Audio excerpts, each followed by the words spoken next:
ونستغفره ونعوذ بالله من شرور أنفسنا وسيئات أعمالنا من يهده الله فلا مضل له ومن يضلل فلا هادي له أشهد أن لا إله إلا الله وحده لا شريك له وأشهد أن محمدا عبده ورسوله أما بعد. Alhamdulillah, syukur kehadirat Allah Subhanahu Wa Taala, kita telah selesai. Kita tidak mengerjakan haji, kan? Kita telah bulan haji telah pun selesai. Nah, walaupun baki ada berapa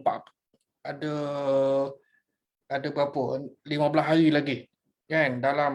Dalam Zulhijjah ini, kok-koklah ada nak tanya, kan? Jadi oleh kerana 10 hari pertama dan malam ini malam 15 sudah. So, 16. Jadi habis baki ni kami nak buat apa? Betul tak? Kalau orang yang jenis pulun pada 10 yang pertama tu alhamdulillah. Okey. Lalu mungkin sebahagian orang yang pulun ke yang tak pulun ke, dia bertanya, lepas daripada selesai semalam hari terakhir, hari tasyrik, kan? Hari tasyrik dibaca dengan qaf, tasyrik, cuma ejaan Melayu jadi tasyrik. Bila tasyrik ni saya risaulah, kan, sebab syaraka tu syirik. Jadi antara tulisan Melayu tasyrik dengan K, yang Arabiknya adalah qaf, kan. Jadi bila dimelayukan, qaf menjadi K. Orang yang faham tak apa. Orang yang tak faham suruh heja, tulis rumi, dia pun tulis ta, shin, ra, ya, kaf. Begitulah. Baik, jadi baki 15 terakhir ni apa yang nak dibuat, tuan-tuan? Apa yang nak dibuat? Saya tanya, saya jawab ada. Jadi yang nak dibuatnya ialah kekalkan momentum lah. Setakat mana yang mampu. Ada setakat mana yang mampu. Jadi sekarang ni kita masih lagi dalam musim COVID ni, sebahagian tempat masjid dan surau telah pun dibuka.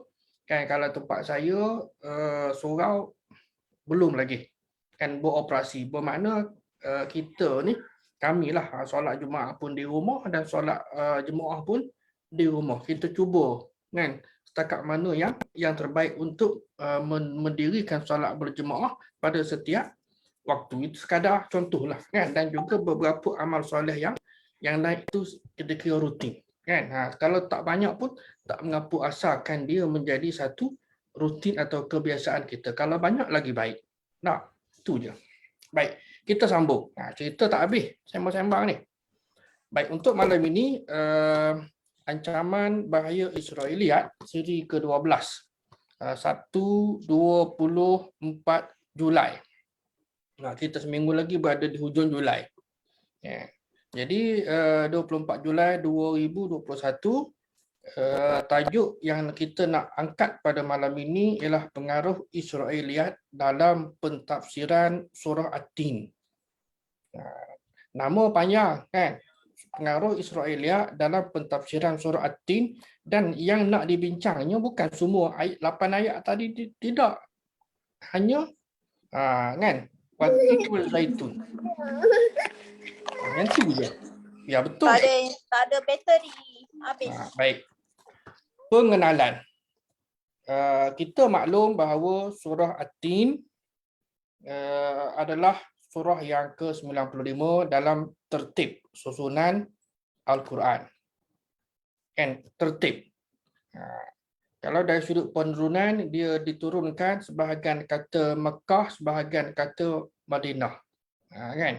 Ada perbezaan pandangan lah, tapi kebanyakannya mengatakan bahawa surah At-Tin ini diturunkan di Mekah. Dan kita juga maklum surah At-Tin adalah berada dalam, orang panggil juzuk Ammah, tak? Juzuk yang ke-30. Baik. Dia ada dua tema. Dengan 8 ayat, ada dua tema. Tema pertama mengenai manusia yang asalnya dijadikan mulia. Ayat ini klimaksnya adalah laqad khalaqnal insana fi ahsani taqwim.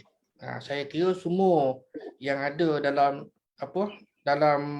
kelas kita pada malam ini menghafalnya dan mengetahui akan maknanya, tak? Dan bermula daripada ayat pertama, Wat-Tin dan Waz-Zaitun, Kemudian ayat kedua, waktu risinin dan sampai habis. Okey, tema yang kedua ayat 5 hingga 8 mengenai ubat untuk penyakit. Yang ini kalau ada masa boleh dibincang dalam siri-siri yang lain lah. Baik, tema utama surah ini ialah mengenai manusia dari sudut kesempurnaan kejadiannya yang dah disebutkan tadi. Dan laqad khalaqnal insana fi ahsani taqwim. Manusia Tuhan jadikan dengan sebaik-baik kejadian. Hidung, mata, walaupun mungkin hidung kita ni pesek ke, tak mancung ke, kulit kita ni gelap hitam ke, kan rambut berkerutu, kan macam apa kismis ke, kan. Mungkin tuan-tuan ada pengalaman kalau duduk sebelah dengan orang negro, tengok macam mana yang berada di Afrika, kan, yang belajar di UAE, macam kami lah, budak-budak yang pernah mengaji di Mesir pun sama juga, kan. Dan sebab tadilah kebaikan dan keburukannya, atau dalam lain perkataan temanya ialah mengangkat kedudukan ataupun darjat manusia dari sudut iman, amal dan juga ada pembalasan. Baik. Jadi perbincangan kita pada malam ini kita akan melihat dua isu. Pertama adalah apakah yang melatari kemunculan kisah Israeliat? Betul ke ada kisah Israeliat ni? Kan, maknanya kita nak tengok apakah perkara yang menjadi latar belakang ataupun penyebablah kan kepada kemunculan kisah Israeliat yang ada pada ayat pertama surah At-Tin. Dan yang kedua, ini jawapan ni tuan-tuan pun dah ada dah. Kita dah masuk siri ke-12 pada malam ini. Okay, yang kedua, apa pendapat ulama?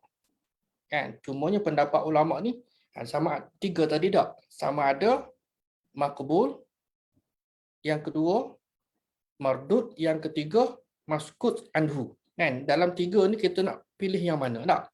Kan, pendapat ulama dan kita sendirilah.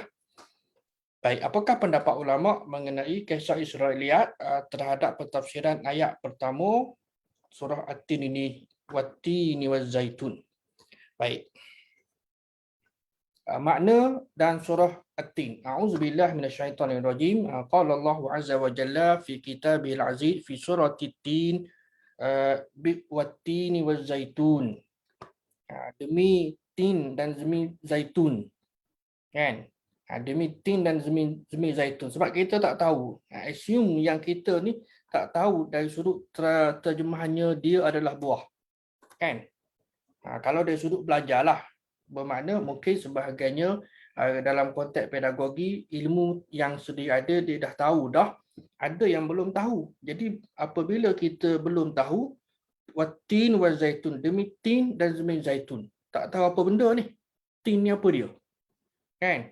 Contohlah, kalau orang yang dah tahu, dia akan buat tu sebab in bracket ini demi buah tin dan demi buah zaitun.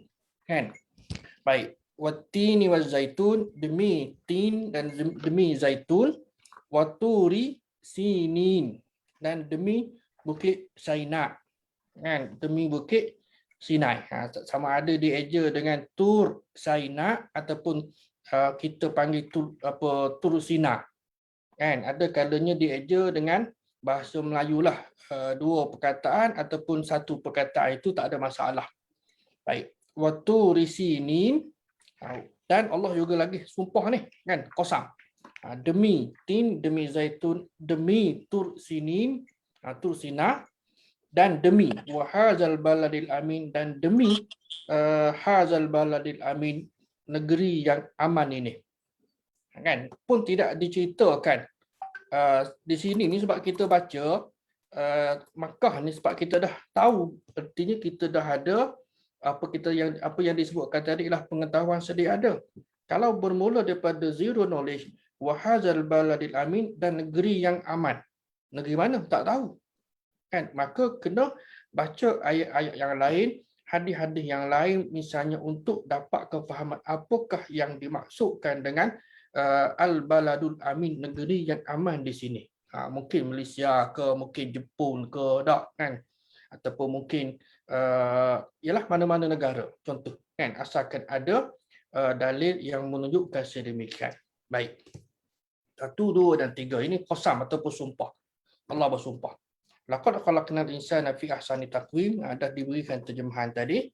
Summa radadnahu asfala safilin. Kemudian manusia yang cantik molek tadi itu, ahsanu taqwim, sebaik-baik kejadian, Allah kembalikannya asfala safilin. Sesungguhnya kemudian kami kembalikan dia ke tempat serendah-rendahnya, maknanya neraka. Illa, ada pengecualian.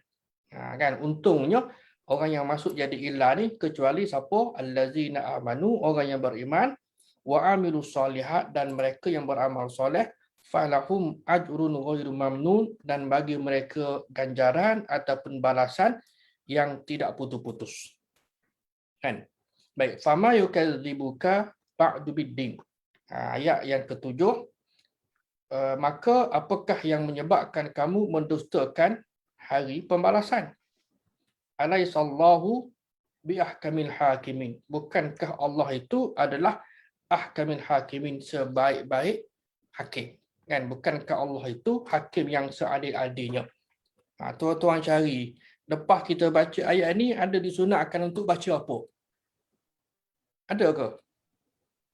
Baik. Yang tu kerja rumah tuan-tuan. Kan?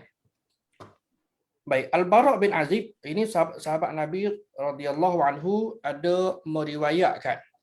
Kalau kita buka kitab tafsir umpamanya Ibnu Katsir, kita akan jumpa atas tu tajuk surah At-Tin, kan, lepas pada surah, kemudian ada bawah ni. Jadi meriwayatkan dalam satu perjalanan Rasulullah sallallahu alaihi wasallam pernah membaca satu surah dalam rakaat solat dia. Nak ceritanya ada surah ini itu sahaja. Kan, Wattini wa Zaitun, sampai habislah. Kata Al-Bara' ini, aku tak pernah dengar seseorang yang suaranya dan bacaannya lebih bagus dan mantap daripada baginda. Rawahul jamaah, maknanya imam-imam hadis lah, kalau dalam bahasa mudahnya begitu. Baik. Tafsir dan ulasan. Dalam ayat tadi, kan, Wattini wa Zaitun, Allah menyebut tin dan zaitun. Kita assume sama ada kita ni, aku dah tahu tin dan zaitun itu rupanya buah ataupun pokok ataupun tak tahu. Kan? Jadi pilihlah tak. Baik, salah satunya ialah tumbuhan tin dan zaitun. Makna dan erti sesungguhnya daripada perkataan ataupun kalimah tin dan kalimah zaitun itu tidak lebih daripada sejenis buah yang kaya dengan manfaat. Baik, ini terjemahan yang betul lah, dan saya pun buka tengok dalam beberapa laman web yang saya buat survey lah, kan, buat survey ataupun pemerhatian secara sebitas lalu, saya dapati boleh kata semualah, kan, yang saya buka tadi itu memberikan makna wattini wa zaitun ini dengan tin dan zaitun, iaitu dengan jenis buah. Inilah yang kaya dengan ataupun yang banyak manfaat. Sebab apa? Sebab dia ada makna lain. Baik, pada ayat pertama, Allah Subhanahu Wa Taala bersumpah dengan wattin wa zaitun. Demi buah tin, demi buah zaitun. Kan? Jangan baca tin. Dia kadang-kala masalah satu lagi tuan-tuan, dari sudut sebutan lidah kita ni orang Melayu, kan, kita tidak baku. Kalau Indonesia mungkin mudah dia akan sebut baku. Kita okey, kalau eja Melayu tin, kita tak baca tin. Kan? Kalau macam bin, kan, kita baca bin, kita baca bin. Tak apalah dari sudut, tapi bila mana kita baca ayat Quran, kan, ba, bi, kalau dimatikan dia jadi bin, bukannya bin.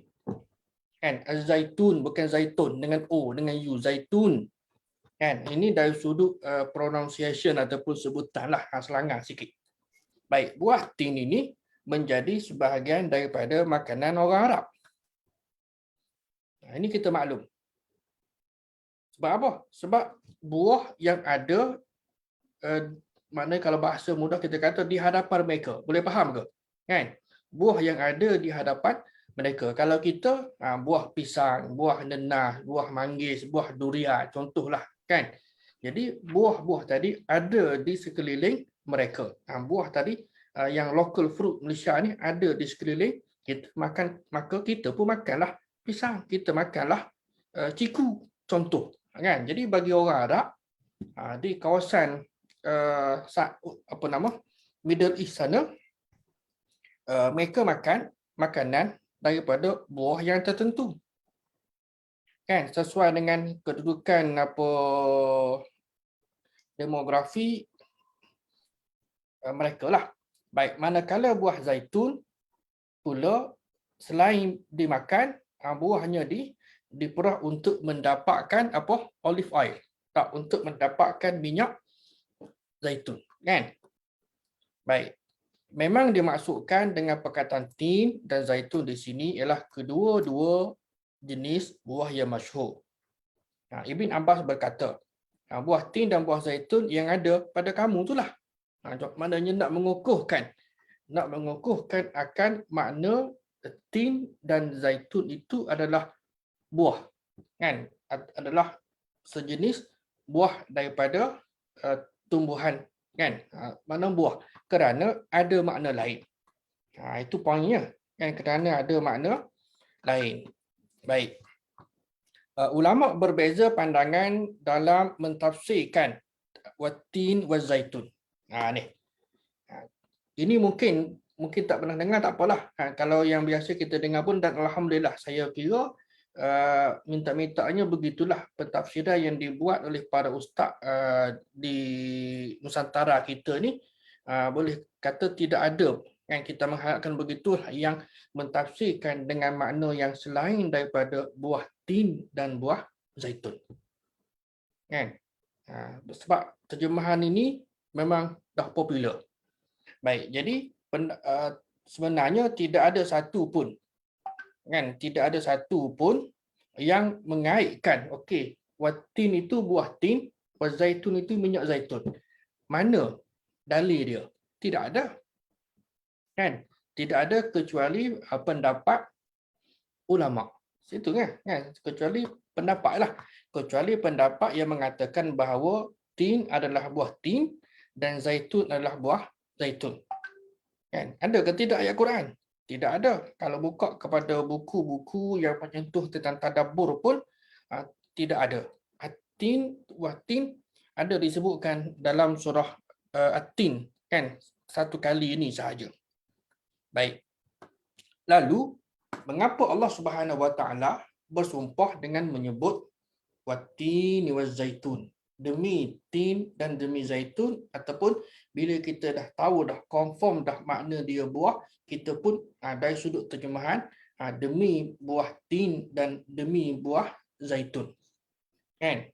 Baik. Jawapannya kerana ahli tafsir beranggapan bahawa antara sebabnya ialah kerana tadi tu. Sebab apa? Buah ni kerana ayat pertama watini wa zaitun menyebut tentang dua jenis buah yang kaya manfaat dan kebaikannya serta tumbuh subur di kawasan Syam. Tuan-tuan kena ingat, bila kita sebut Syam kan, Syria. Syam dulu dengan Syam hari ini berbeza. Syam dulu dia masuk Palestin. Dan sebahagiannya juga merangkumi Mesir. Ini nak cerita bila sebut Syam. Kan? Bila sebut Syam, dia masuk sekali. Jadi kalau kita nak kita kata di Syam dengan pemahaman yang baru, yang lama, kita nak match memang tak samalah. Okay? Jadi kawasan Syam, Syam Syariah ini, tapi dari sudut maksud kawasan Syam itu adalah merangkumi Jordan, Syria dan juga Palestin. Kan? Habis kawasan satu ni Lebanon pun masuk sekali lah. Kawasan yang situ tu lebih apa dia panggil tepi laut Mediterranean tu dikira masuk sekali. Malah sebahagian sarjana juga mengatakan bahawa yang Turki itu pun masuk dalam kategori kawasan Syam. Macam kita lah, kan, jajahan takluk Melaka. Jajahan takluk Melaka mengaji sejarah, bawa budak-budak pergi, wilayah daerah Melaka ni kecil je. Tak ada 3 kan.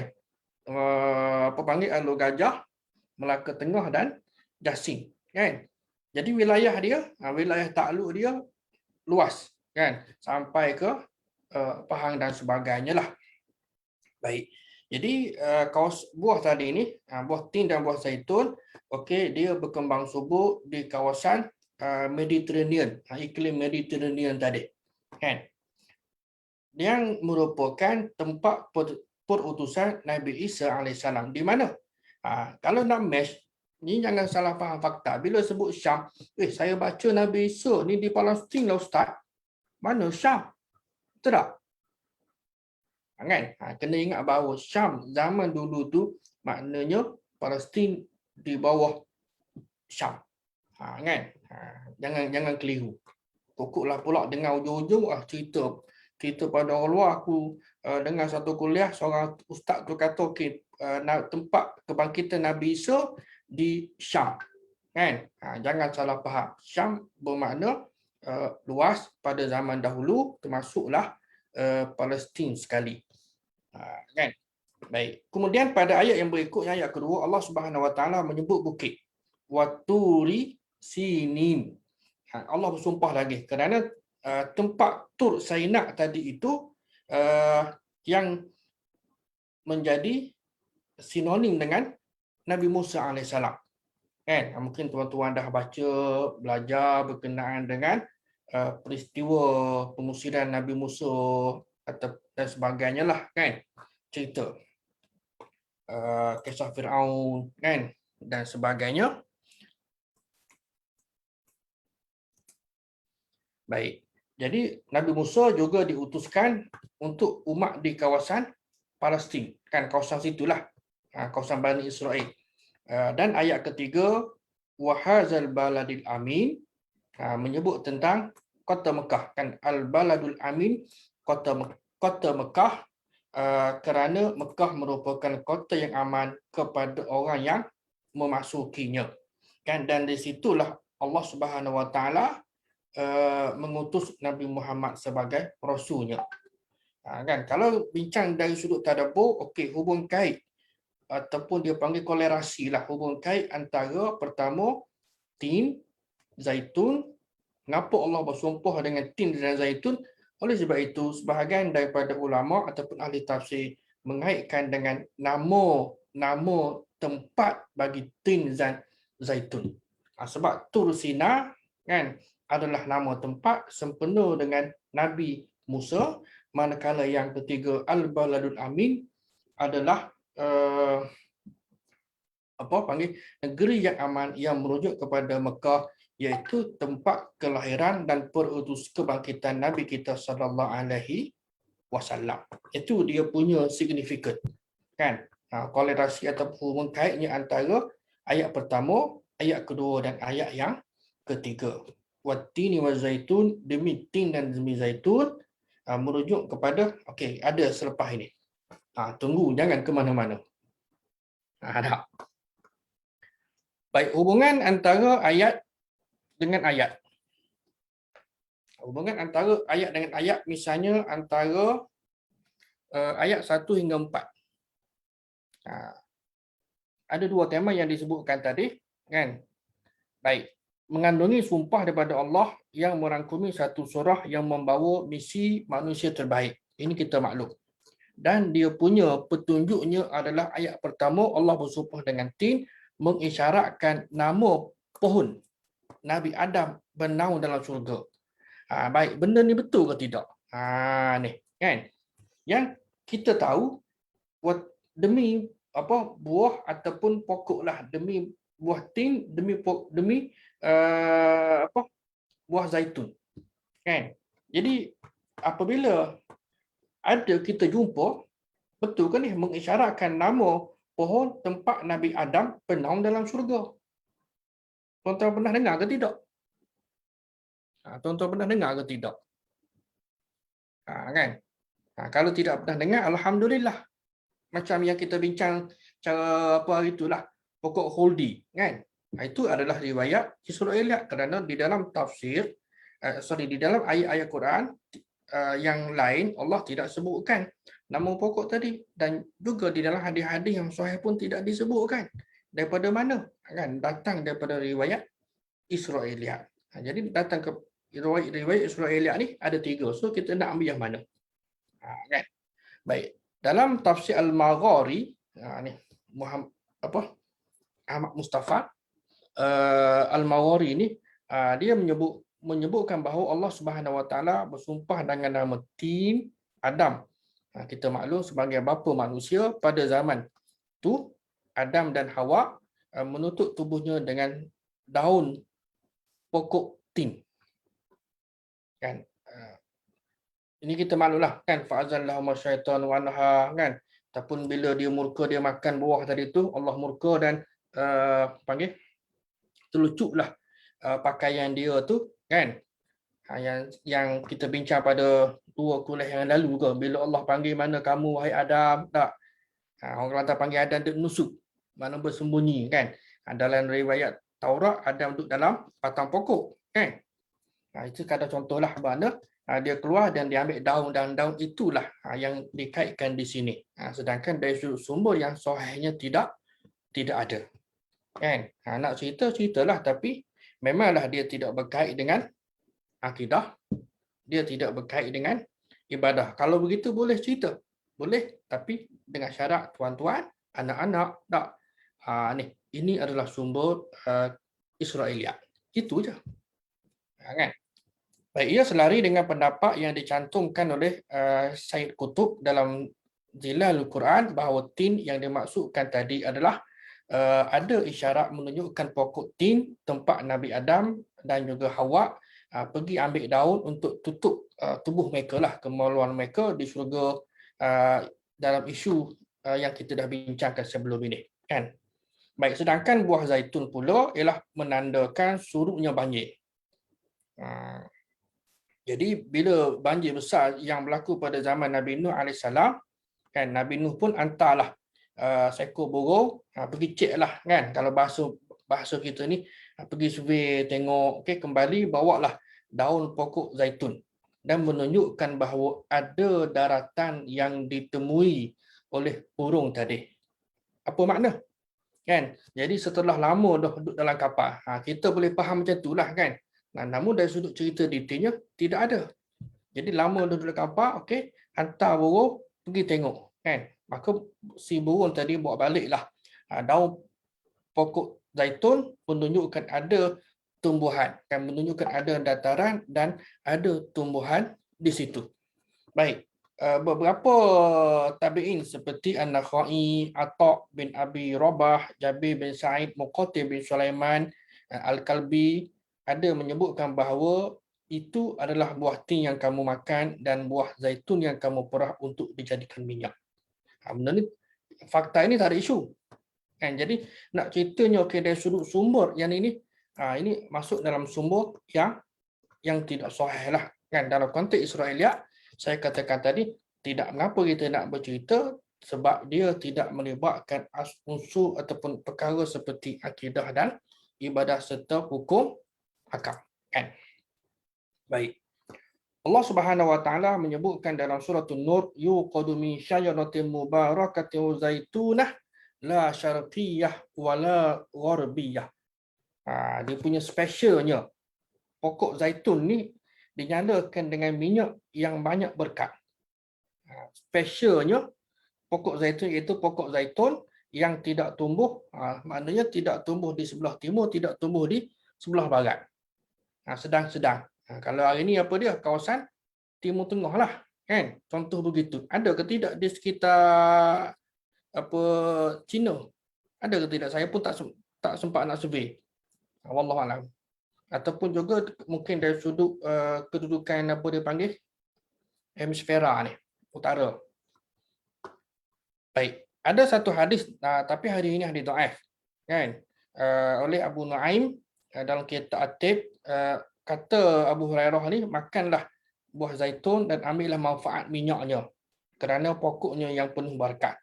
Baik, kalau tidak ada hadis pun contohlah kan, pun orang buat kajian memang pokok zaitun, buah zaitun ini bermanfaat.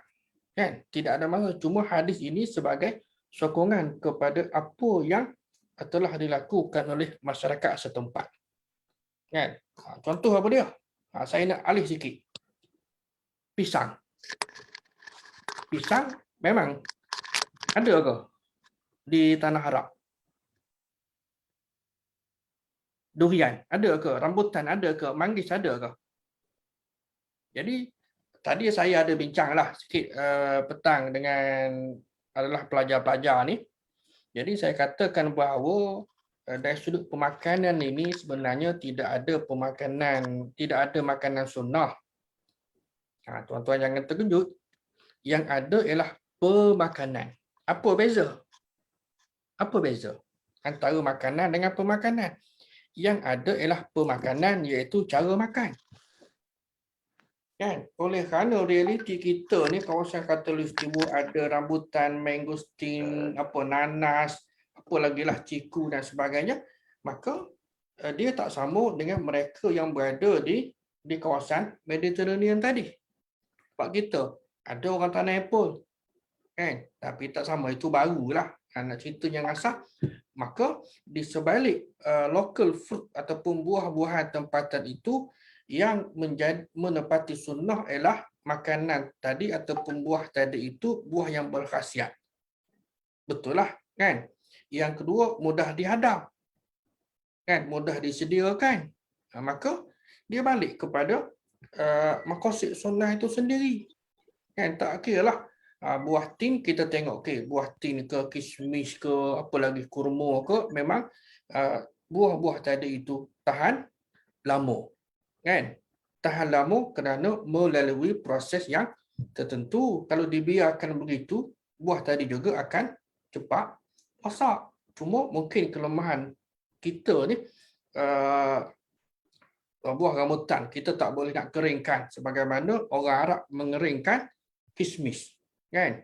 Itu pakar-pakar teknologi pertanian kena fikirlah, ataupun mungkin dah ada dah. Kan?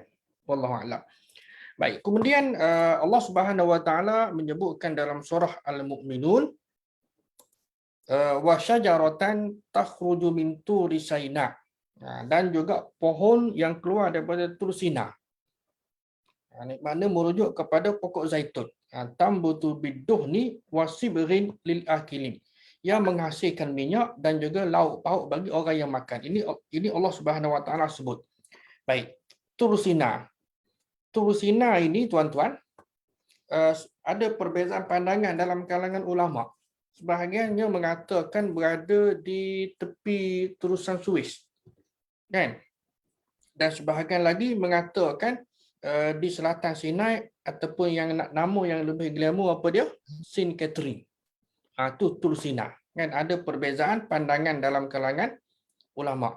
Jadi kalau wallahualam lah, hari ini ramai mengatakan di Saint Catherine itulah di selatan semenanjung Sinai. Apa panggil? Kalau tuan-tuan naik di bukit, dalam bukit lah, kan, tempat yang dikatakan wa kallamallahu Musa taklima. Mungkin kalau tuan-tuan yang dah pernah pergi ke Mesir sampai ke semenanjung Sinai akan masuk melalui terusan Suez, kan, jumpa dengan saya lah, pergi dulu, cerita dulu Hama Fir'aun, Hama Musa, Uyun Musa, Mana Matahari, ataupun wadi lah, perkampungan yang dikatakan. Cerita sejarah ni semuanya bermula dengan dikatakan, tak kilah, kan, sebab tak tahu betul salah, kan. Jadi dikatakan tempat tadi perkampungan tempat mandi itu tepi laut lah, kan, Hama Fir'aun dan Hama Musa. Kemudian apa lagi? Pergi sampailah kepada Saint Catherine. Bawah tu ada Wadi Arba'in. Sebelum tu ada perkampungan Nabi Soleh. Ada dikaitkan. Pun makam Nabi Soleh, kata silap saya. Itu pun tilah, kerana ada riwayat kata ada di satu lagi tempat, saya tak ingat dekat mana. Baik. Jadi di atas Bukit Saint Catherine ada surau, ada church. Kan? Jadi oleh kerana itu, balik pada teks kita, oleh kerana kita tahu buah yang dimaksudkan tadi adalah buah zaitun dan tempat itu terkenal dengan buah zaitun, maka dipanggil Tur Saina. Oleh itu kita tahu yang buah dimaksudkan adalah buah zaitun kerana tempat itu terkenal dengan buah zaitun. Kalau tempat kita lah kot, macam Raub, tak? Bandar Musangking. Hilang nama Raub, tinggal nama, muncul nama Musangking. Ada pendapat yang kata pokok zaitun adalah pokok pertama sekali tumbuh. Ini pendapatnya ni, kan? Di Tursina, di Bukit Tursina selepas banjir besar zaman Nabi Nuh. Baik.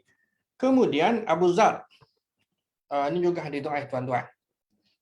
Ada kata aku bagi hadiah kepada Nabi Muhammad SAW sekeranjang ataupun satu baku lah, satu baku buah tin. Nabi kata okey, makanlah, kan? Maknanya Nabi pun suruh para sahabat tadi makan. Kemudian mereka pun makan sama dan Nabi pun kata lagi, kalau aku kata sesungguhnya buah telah turun dari syurga, maka aku katakan inilah dia, kan? Inilah dia kerana buah dalam syurga tak ada biji.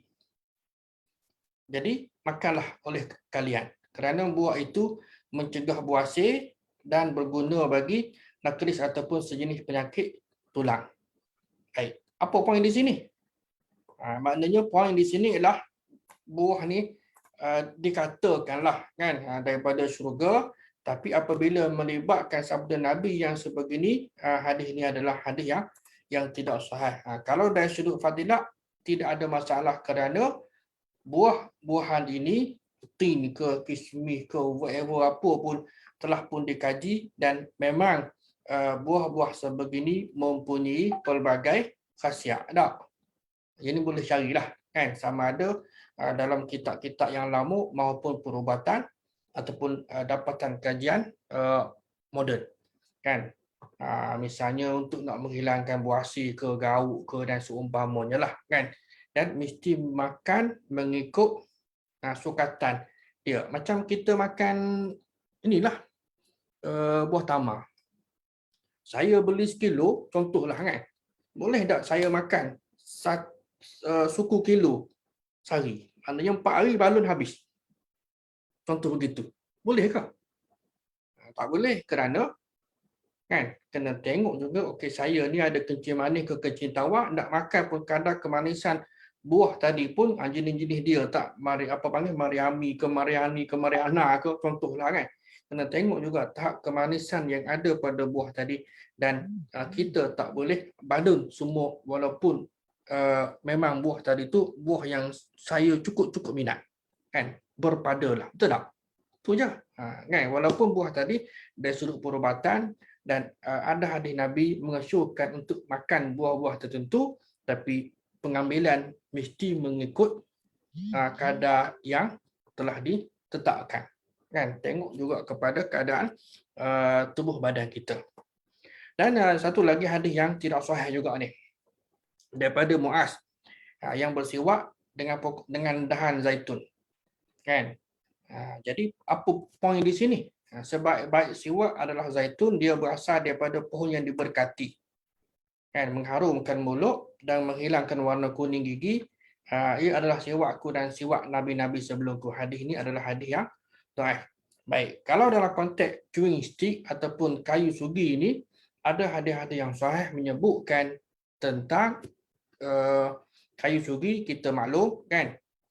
Dan para saintis buat kajian terhadap 7 spesies kayu sugi. Agak-agaknya apa yang terbaik?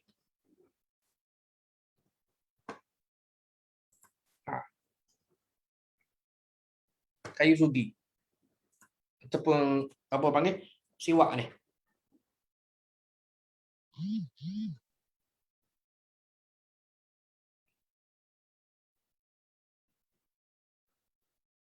Ada pernah baca ke? Saya ingat dalam 2008 ada pernah present paper di Ian Araniri pada masa tu, kan, cerita bab siwak inilah. Jadi dan kebetulan masa itu isteri tengah buat PhD. Baik, jadi memanglah kami ni banyak cari. Saya berkumpul bahan-bahan. Ada tiga artikel saya ingat saya yang berkenaan dengan kajian terhadap Salvadora persica. Nama saintifik bagi kayu al-arak. Kayu al-arak ini bukan arak bia tu. Al-arak ialah alif ra alif kaf. Al-arak maknanya kayu pokok siwak ini yang hanya terdapat di Gizan, Saudi. Kan? Dan para saintis mengira ia adalah yang terbaik berbanding dengan beberapa nama lain ataupun spesies lain seperti nim, pilu dan sebagainya. Sebab ada 7 apa dia panggil spesies yang top lah kayu sugi ni kan di dunia ni. Jadi Salvadora persica ataupun kayu al-arak daripada Saudi itu adalah is the best kan. Baik. Dan kajian tadi itu dia buat 4. Makna pertama ialah menggunakan chewing stick chewing apa dia panggil kayu sugi itu sendiri, kemudian ekstrak kayu sugi. Yang ketiganya berdasarkan kepada berus gigi, dan yang keempat saya tak ingat dah apa benda. Maknanya mungkin ekstrak daripada kayu sugi digunakan, tak tahu saya lupa dah. Jadi kepada sampel ini clinical study kan, sebab yang dia buat ni adalah satu lab di sekumpulan group of researcher di Helsinki, Sweden. Tak silap saya lah. Artikel pun dah lama dah. Maknanya mendapati bahawa dia buat 4 ni dalam tempoh masa yang tertentu kan. Yang terbaik ialah mereka yang menggunakan kayu sugi mengikut kaedah yang ditentukan. Dan satu lagi research ialah dia buat juga clinical study ni cara gosok gigi ni. Macam kita lah, kalau kita gosok atas bawah saja ke kanan ke, mana ini saintis barat buat kajian. Mungkin pada sebahagian orang nampak remeh tak? Tetapi itulah dia, orang barat buat kajian dan dia produce something. Sampai begitu sekali detail dan cermatnya mereka dalam bab mengkaji. Baik. Balik pada cerita. Malam ini pukul 12 dah ni. Baru muka surat 5 ni. Baik, Ibn Abbas kata, kita cepatkan sikit. Ibn Abbas kata Tin adalah nama masjid Nabi Nuh. Ini mula cerita ni. Yang mula kona-kona. Kan? Tin nama masjid Nabi Nuh yang dibina atas bukit Judi. Tuan-tuan pun maklum dari sudut sejarah kan, bila banjir tu kering, kapal tu landing di Bukit Judi, dikatakan begitulah kan. Dan zaitun adalah Baitul Maqdis. Watin wa zaitun. Tin adalah di Bukit Judi dan zaitun adalah Baitul Maqdis. Ad-Dhahak ini tabi'in kata tin adalah Masjid Haram dan zaitun adalah Masjid Aqsa. Baik, menurut Ibnu Zaid, tin adalah Masjid Damsyik. Kan? Dalam kitab yang disebutkan Masjidu Dimashq, Masjid Damsyik, dia tidak sebut masjid fi dak kan. Jadi mungkinlah mana-mana masjid wallahu alam. Dan zaitun adalah Masjid Baitul Maqdis. Menurut Qatadah, tin adalah gunung. Ni. Tin adalah gunung di Damsyik yang banyak tumbuh buah tin. Dan zaitun adalah gunung di Baitul Maqdis yang banyak tumbuh pokok zaitun. Okey, ada tafsiran tak? Tafsiran pertama ialah masjid, pentafsiran kedua adalah gunung. Kan? Ini mungkin tuan-tuan malam ni first time dengar kan. Terjemahan ataupun pentafsiran selain daripada makna buah kepada buah tin dan buah zaitun. Rupanya ada dalam kitab-kitab tafsir kan. Kitab-kitab tafsir ni biasalah dalam Ibn Jarir At-Tabari, kemudian Al-Qurtubi, kemudian Ibnu Katsir dan sebagainya pun ada yang menyebutkan sebegini. Kalau kita baca ringkasan tidak ada. Buku ataupun kitab yang saya tunjukkan hari itu, yang kalau hijau apa dia, Dubabu Tafsir dah. Iaitu tidak ada, dibuang dah. Baik. Jadi kata Muhammad bin Ka'ab pula, tin Masjid Ashabul Kahfi. Zaitun adalah Ilyak. Ilyak ni adalah Baitul Maqdis. Imam Tabari kata bahawasanya Qatadah, Ikrimah dan Ibn Zaid yang tadi. Kan daripada Ka'ab al-Ahbar. Saya highlightkan. Ka'ab al-Ahbar siapa dia? Bagi orang yang first time masuk kuliah kita pada malam ini, siri ke-12, Israelia ialah kisah ataupun cerita yang datang daripada pendeta Yahudi dan Nasrani. Kan? Ada sebahagian mereka yang masuk Islam. Namun bila mereka masuk Islam, mereka bawa cerita-cerita daripada agama mereka yang dulu. Cerita yang mereka ambil daripada Taurat, yang mereka ambil daripada Injil. Kita beranggapan dan ulama yang kemudian dia pun beranggapan bahawa bukan tujuan bagi Muslim ataupun orang Yahudi Nasrani yang masuk Islam ini untuk nak merosakkan, tidak. Kan? Atas sangkaan mereka bahawa informasi yang mereka terima itu dan mereka sampaikan kepada para sahabat ataupun kepada para tabi'in adalah betul. Kan? Kita bersangka baik. Itulah kita tak boleh nak mencela, nak mengutuk, mencaci, tak boleh. Kan? Itu bukan cara kita. Jadi walaupun nama apa panggil Ka'ab al-Arba ataupun Wahab bin Munabbih misalnya, Abdullah bin Salam, ini nama-nama yang selalu dikaitkan dengan kisah-kisah Israeliat, cuma kita mengambil sikap lebih berhati-hati. Kan? Jangan pula tuan-tuan bila jumpa nama ni tuan-tuan terus tolak. Tak boleh, tidak adil. Kan? Tidak adil kerana Ka'ab al-Ahbar cerita lama dia dalam Yahudi lain. Bila dia peluk Islam, sahabat bertanya kepada dia, dia ceritalah. Mungkin ada cerita tadi itu betul atau tidak betul. Kita pula semak. Sekalipun ada kisah-kisah tadi disebutkan di dalam kitab-kitab tafsir yang terkemuka. Kan? Ini kena beringat kerana Imam At-Tabari rahimahullah yang meninggal 310 Hijrah dah sebut menjadi tanggungjawab kepada generasi kemudian untuk nak semak balik apa yang aku muatkan dalam kitab aku ini. Bukan secara totally dia terima, tidak.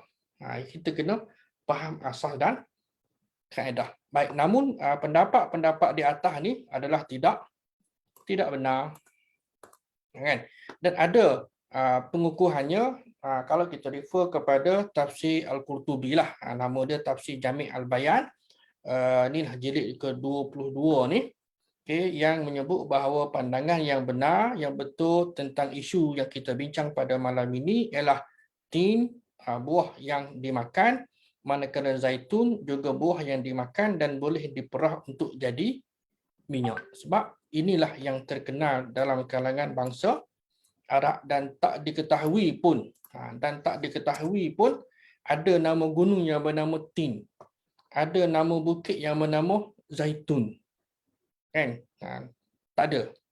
Daripada mana kisah tadi? Wallahu a'lam. Jadi bila kisah yang tidak sahih, maka kita hold saja, kita KIV saja dan kita sampaikan kepada masyarakat kisah yang sahih. Okey. Ini pun samalah. Baik. Begitu juga dengan yang ini. Al-Faruq dia kata, aku dengar seorang penduduk Syam kata tin gunung yang berada antara Halwan ataupun Hilwan dengan Hamazan. Dan Zaitun adalah pergunungan Syam. Ada dia punya sumber. Mana? Ada disebutkan juga di dalam kitab-kitab tafsir. Kan? Sumbernya adalah kitab tafsir. Dan daripada dua pandangan yang disebutkan di atas, pendapat pertama adalah pendapat yang betul kerana hakikat apa dia? Watin wa zaitun, kan? Dan biasanya kalam Allah ini dia lebih kepada bahasa yang direct lah. Walaupun ada juga bahasa yang dipanggil majaz atau metafora. Ada, tak banyak, kan? Bahasa yang hakikat, bahasa yang apa kita panggil straightforward. Kan? Bahasa yang straightforward. Tidak semua ada, kan? Tapi kebiasaannya begitu supaya masyarakat Arab pada zaman itu terutamanya dan juga kita hari ini pun dapat memahami Al-Quran, maksud kalam Allah itu dengan cara yang paling mudah. Kan? Baik, sebagaimana yang ni. Sesungguhnya Allah Ta'ala bersumpah kepada tin. Buah tin tadilah kan, pokok ataupun buah tin tadi, kerana dia merupakan penutup aurat kepada Nabi Adam dalam syurga. Wa tafiqa yakhsifani alaihima min waraqil jannah. Wa tafiqa yakhsifani alaihima min waraqil jannah. Keduanya menutupi dengan daun-daun syurga. Dan daun itu adalah daun pokok tin. Ini ada disebutkan, ini sekadar contohlah. Saya tunjukkan satu page dalam tafsir Al-Qurtubi yang menunjukkan sedemikian. Baik. Ini sekadar contohlah. Ini hadis yang tadi. Nikmat siwak wa zaitun minas syajaratil mubarakah yutayyibul famu, yang dapat mengelokkan mulut kan, dan sebagainya lah. Baik. Kemudian kita nak analyse sikit. Ada 3 isu yang berkait dengan ayat pertama surah Tin. Pertama, Tin sebagai masjid Nabi Nuh dan Tin sebagai Baitul Maqdis. Ada cerita dia, yang ni mungkin nota ni tuan-tuan boleh bacalah. Tuan-tuan boleh baca. Imam Qurtubi ada riwayat yang diambil daripada Ibn Abbas. Tin adalah masjid yang pada awalnya dibina oleh Nabi Nuh atas Bukit Judi, dan Zaitun adalah Maqdis. Cerita yang dah disebutkan tadi. Kemudian setelah berlaku banjir besar, semua haiwan masuk belaka, termasuklah burung kan. Berapa hari, 44 hari kan, 44 hari malam ni berlakulah banjir, hujan lebat dan sebagainya. Semua selamat kecuali yang di luar daripada bahtera Nabi Nuh tadi kan. Jadi tuan-tuan janganlah tanya pula, habis apakah banjir ini seluruh dunia Ustaz? Kalau kita hari ini kan, apakah hanya berlaku di Middle East? Adakah dia berlaku juga di Asia, di Eropah? Wallahu a'lam. Tak, Allah tidak ceritakan begitu kan. Wallahu a'lam. Yang penting ialah kita mengambil iktibar, ibrah daripada apa yang berlaku. Itu je. Dan dia samalah juga yang ni, cerita 150 hari kemudian landing lah Bukit Judi kan, dan sebagainya. Ini cerita-cerita ini cerita-cerita yang secara ringkasnya kalau diceritakan dengan penuh gaya, memang audience konok. Walau kisah ini adalah kisah yang tidak sahih. Kan? Walau kisah ini adalah kisah yang tidak sahih. Yang sahihnya ialah buah tadi, watin adalah buah dan zaitun juga adalah buah. Baik. Yang kedua, tin sebagai tempat Buddha. Mungkin tuan-tuan ini first time dengar. Kan, tempat Buddha ataupun Siddhartha Gautama mencapai kedudukan tertinggi lah. Dan Zaitun adalah Jerusalem. Ada yang menganggap Tin sebagai tempat Siddhartha Gautama Buddha mencapai pencerahan kesempurnaannya. Kan? Dari sudut meditasi dia itulah. Kan? Dan ia disebutkan oleh Jamaluddin Al-Qasimi. Ini tokoh gerakan Islah zaman moden ni. Dia serangkai dengan, kalau tak silap saya lah, Muhammad Abduh, kemudian Muhammad Rashid Ridha kan, dia punya tim, kata silap saya lebih kurang itulah. Baik, dalam tafsir Mahasin At-Ta'wil yang menyebutkan Allah Ta'ala ini, dialah tulis bahawa Allah Ta'ala bersumpah dengan buah tin, yang dimaksudkan ialah pokok tin itu, kata Jamaluddin Al-Qasimi ini ialah pokok Bodhi. Nama saintifiknya adalah Ficus religiosa Lin. Dan pokok ini, kata pentafsir ini, adalah pokok yang di mana Buddha bertapa dak kan, yang berhening tu di bawah pokok Buddha dan mendapat cahaya petunjuklah kononnya kan. Baik, jadi inilah dia. Jadi isu paling utama ialah, betul ke Buddha ni disebutkan dalam Al-Quran? Tak ada pun. Kan? Tidak ada, kerana sebenarnya tidak ada pun satu istilah kata nama Buddha disebutkan dalam Al-Quran. Walaupun ada yang menyebutkan sedemikian. Namun kan, ada beberapa pandangan lah. Kita akan tengok nanti. Kemudian dia juga menjelaskan bahawa watin, okey settle, zaitun adalah Jerusalem, tempat Nabi Isa. Abdul Hamid Abdul Qadir menulis dalam buku dia Buddha yang Agung, dia kata Buddha ni yang dimaksudkan adalah Nabi Zulkifli. Itu sebab kalau belajar, mungkin saya pun pernah ditanya, betul ke Buddha tu Nabi? Saya kata tidak betul pasal saya pernah belajar subjek perbandingan agama tahun bila 97 dulu. Kan? Dengan arwah Profesor Dr. Ismail Muda Abdul Rahman. Jadi tentang ini sebab apa? Mudah sebenarnya. Kalau ikutkan definisi agama sendiri pun, Buddhism adalah moral philosophy, not a religion. Sebab apa? Sebab dalam Buddhism, dia hanya mengajar tentang filosofi. Dia tidak mengajar tentang divinity, dia tidak mengajar tentang ketuhanan. Tapi bila kita sebut dengan Buddhis, dia marahlah, kan? Jadi tanggungjawab kita explain, kan? Kita explain bahawa dalam Buddhism dia tidak ada tentang ketuhanan, tapi dia just a moral philosophy sahaja. Kan? Dia cerita bab moral je. Baik dan buruk dengan jalan 8 lapis yang disebutkan di dalam doktrin Buddhism. Jadi yang dimaksudkan bagi dia kata nama Zulkifli, kan, Nabi Zulkifli tak.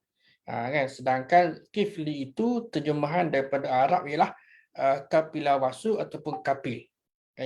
Ini contohlah, tapi tidak ada sebarang nas yang sahih untuk nak mensabitkan akan persamaan, kan, antara Nabi Zulkifli dalam tradisi Islam dengan Siddhartha Gautama dalam tradisi Buddha, kan. Maka biasa kalau dalam konteks Muslim scholars, mereka tidak menerima dakwaan ini, walaupun hanya segelintir lah.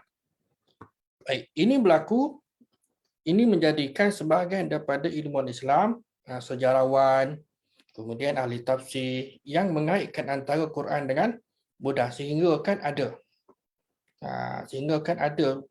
penjelasan tentang tin, zaitun, bukit Sina dan Makkah dan sebagainya, kerana menurut sejarah Buddha ni duduk di bawah pokok tin. Kan, bagi kita pokok tadi itu adalah bukan pokok tin, pokok yang Buddha duduk ni.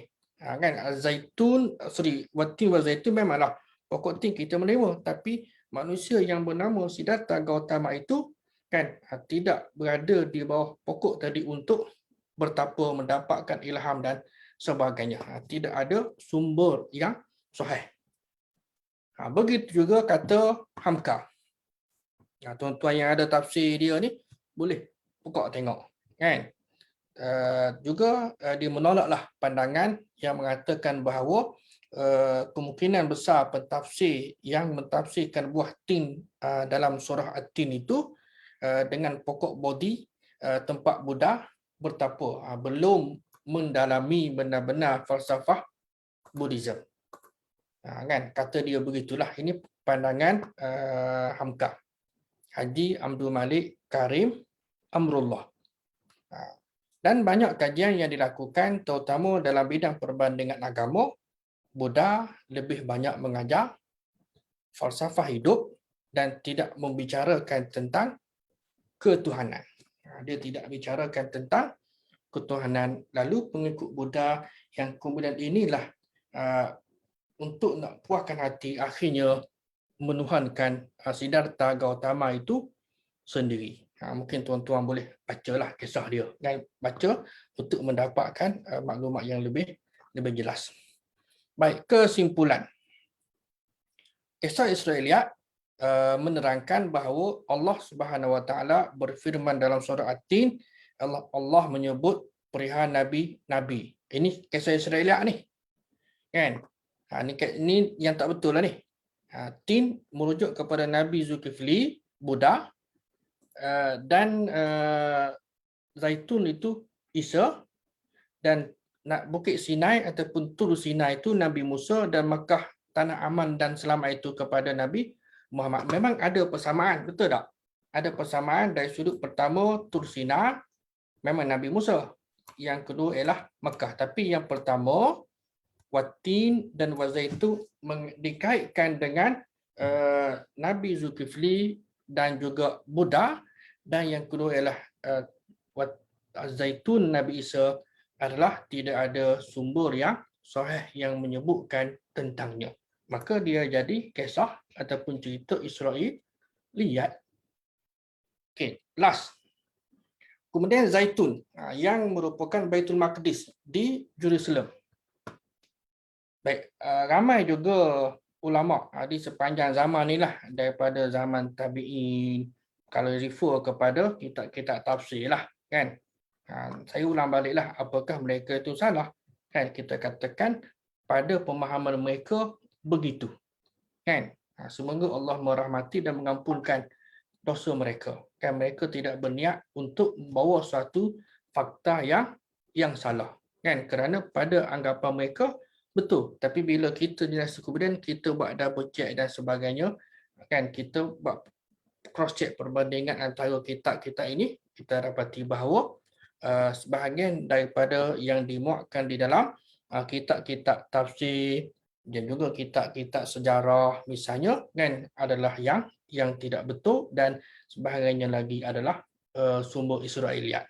Ada juga yang betul. Kan? Baik, contohnya inilah seorang yang bernama Qatadah. Dia kata Baitul Maqdis. Kan? Baik. Jadi bila dilihat dari sudut sejarah, Baitul Maqdis ialah merangkumi daerah sekitarnya yang merangkumi ataupun melingkungi Bait Masjid Aqsa yang diberkati, terletak di Jerusalem, kan, di Palestin lah hari ini kan. Bila saya dah sebutkan tadi, bila sebut Palestin maknanya masuk Israel sekali, masuk Lebanon sekali kan, dan dia di bawah satu nama besar, apa dia? Syam. Kan, nama besar adalah Syam, jangan keliru. Dan hari ini kita boleh semak, cuma tak ada nak Google lah.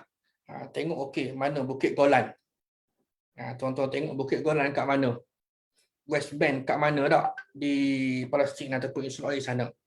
Baik, ada di bukit di Jerusalem ini ada 3 puncak, utara, selatan dan Bukit Zaitun, kerana di lereng bukit tadi itu ada kebun zaitun. Tapi bukit tadi itu orang tempatan masyarakat Jerusalem lebih mengenali bukit tadi sebagai Bukit Tur. Kan? Dan bentuk fizikal Bukit Zaitun memang ada. Tapi masyarakat Jerusalem adalah masyarakat asas itu tidak memanggilnya sebagai Bukit Zaitun. Kan, melainkan memanggil Tur. Maka dapat disimpulkan bahawa apabila dikaitkan dengan nama tempat, maka konteksnya dengan menambahkan pentafsiran bukit untuk menjadi tempat tumbuhnya kedua jenis buah yang disebutkan tadi. Baik. Sebagai kesimpulan. Kesimpulan ni panjang. Saya nak pendekkan saja. Jadi kesimpulannya ialah kita dah tahu dah. Kan? Bila kita baca kisah, mungkin yang pelik ke yang tak pelik ke, kita cuba ambil sikap untuk nak double check. Betul ke tidak? Kan? Jadi saya ulang balik. Yang ini kisah ini saya rasa tidak ada masalah. Kan boleh kata tidak ada orang yang bercerita pun Watin Wazaitun merujuk kepada masjid dan juga nama gunung ataupun bukit. Boleh kata semuanya betul menyebut nama buah. Kan? Alhamdulillah. Kalau ada, maka kita kena bantu sama ada penceramah tadi ke, pendengar kita ke, saudara mara kita dan sebagainya, supaya mereka dapat mengetahui yang mana satu sumber yang betul dan yang tidak betul. Dia akan jadi isu. Antaranya ialah yang boleh membawa kepada apa dia panggil sakral ataupun menganggap sesuatu tempat itu suci. Kan? Mungkin tempat kita, kalau di Mesir sendiri pula pengalaman saya pun tengok ada sebahagian tempat ni. Sebab manusia ni macam-macam kefahaman. Kan? Yang bagus-baguslah, tapi yang tak bagus pun ada juga sebahagian orang pergi ke kubu Imam Syafi'i ni melakukan sesuatu yang memang jelas bersalahan, bercanggah dengan hukum syarak. Itu memang jenis spesies tak betul lah. Tak boleh kita nak pukul rata masyarakat di sana tak betul. Tak, mungkin ada segelintir sahaja. Kan? Jadi yang segelintir inilah dibimbangi dia menjadi pencetus kepada amalan syirik tak apabila mengkhususkan tempat tertentu untuk beribadah dan seumpamanya. Yang ini. Baik. Habis cerita. Maka kesimpulannya cerita Israeliat kan balik kepada definisi ialah kisah cerita yang disampaikan oleh pendeta Yahudi dan Nasrani, sama ada mereka tadi itu masih lagi menganut agama Yahudi dan Nasrani ataupun juga mereka telah memeluk Islam. Kan? Dan di timur dan dimuatkan di dalam kitab-kitab tafsir, kitab sejarah atas dasar sebahagian daripada penulis ataupun ulama tadi menerima sepenuhnya, ada sebahagiannya separuh-separuh dan ada sebahagiannya menolak. Maka sikap kita ialah lebih berhati-hati di dalam kita mendengar, kita membaca sesuatu kisah berkenaan dengan pentafsiran suatu ayat Al-Quran. Dan oleh sebab itu tuan-tuan, biasa-biasakanlah untuk membaca yang saya dah sebutkan juga dalam kuliah pada minggu lepas pun. Kalau dalam konteks tafsir ni, kan, belilah buku ataupun kitab tafsir seperti yang Lubaq at-Tafsir ni yang telah diringkaskan dan telah pun dijernihkan, dimurnikan daripada unsur-unsur Israeliat dan yang sewaktu dengannya. Bermakna tak ada selamat dah kita baca.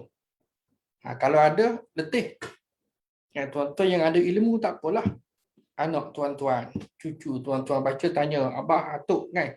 Kita jawab macam mana? Tahu benda ni Israeliat tapi nak explain kepada mereka tadi itu, boleh tak boleh? Wallahualam. Jadi itulah antara cara supaya kita dapat menjaga keaslian agama kita, sumber berkenaan dengan pemahaman ayat Al-Quran ini. Mudah-mudahan Allah Subhanahu Wa Taala menjaga kita, dan kita juga kena berusaha untuk jaga mendapatkan ilmu dan juga pemahaman yang betul supaya masyarakat kita ini terhindar daripada perkara-perkara yang boleh merosakkan akidah dan sebagainya.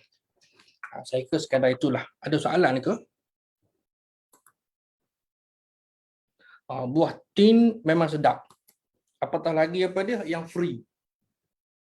Tak? Macam mana Zuhri Aiman?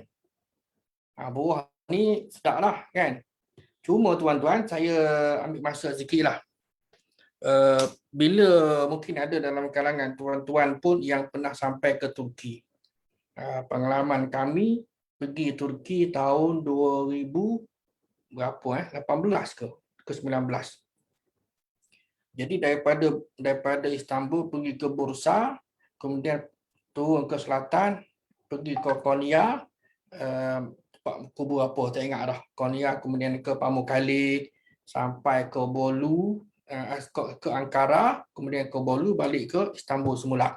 Jadi di sepanjang perjalanan tadi itu, pertama solat lah, saya dah ceritakan dulu. Kan kebanyakan bumbung rumah orang Turki ni ada papan solar. Saya pergi musim sejuk. Suhu turun daripada bas 2 darjah Celsius. Kan? Baik. Yang keduanya ialah buah tadi, buah tin dan juga watin wa zaitun. Kan? Buah tin dan buah zaitun. Memang banyaklah di sana. Kalau masa belajar di Mesir pun, orang Arab ni dia buat minyak zaitun dalam tin ni kan, yang color hijau tu. Memang dia kalau buah zaitun pun jeruk dia makan semacam je. Mungkin bagi kita tidak biasa, sebab itu menjadi lumrah bagi mereka. Kan? Wallahu a'lam. Ada soalan ke?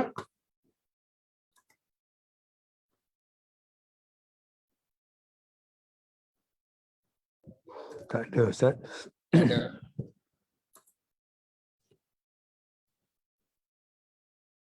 Jadi kalau tidak ada soalan, terima kasih kerana tuan-tuan dan puan-puan bersama kami di Akademi Tadabbur Malaysia. Mudah-mudahan apa yang dikongsikan pada malam ini sedikit sebanyak ada manfaatnya, kan? Dan di sini ada iklan ini. Siapa sumbangan ikhlas kelangsungan kelas-kelas anjuran Akademi Tadabbur Malaysia boleh disalurkan kepada akaun Bank Islam yang tertera lah. Baik, jadi kalau tidak ada, sekali lagi jazakumullah khairan katsira. Terima kasih atas perhatian tuan-tuan dan puan-puan sekalian. Mudah-mudahan kita semua mendapat keberkatan dalam majlis ilmu yang berlangsung pada malam ini, dan kita tangguhkan majlis ilmu ini dengan bacaan tasbih kafarah dan suratul as. Aku liqauli hadza astaghfirullahal azim li wa lakum. Wassalamualaikum warahmatullahi wabarakatuh. Allah la ilaha illa astaghfirullah. Wallahu a'lam. Wassalamualaikum warahmatullahi wabarakatuh.